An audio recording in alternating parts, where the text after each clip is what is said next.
Gostou de mostrar a mão, né? Olha o tamanho do braço, olha o tamanho da perna, gente. Perfeição, né? Não dá pra acreditar nessas coisas. Parece saber da gente, né? Não consigo mais ir pra lá. Para daí.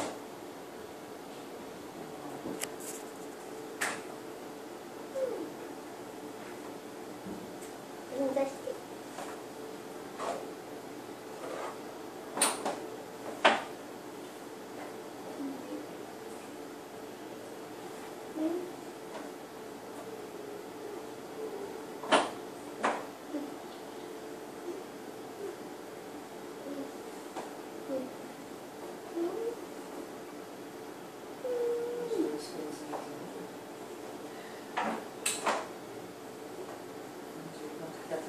Então ele de tamanho de cabeça nádega deu 6,4 centímetros, sem as pernas, mas deve ter mais uns 3 de perna.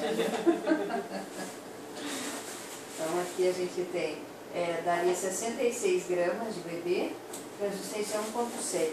Isso tudo é muito normal. Se a gente jogar tudo isso, dá tudo mais ou menos entre 12, 5 e 13 semanas, que é o normal, tá? Mas aqui está excelente seu exame, pode ficar tranquila. Não tem do que reclamar. E você viu tudo, não foi dúvida em nada, que você depois vai ficar em casa preocupada. Fez o cálculo? Então aqui a gente parte de um risco, né, de 1 para 510.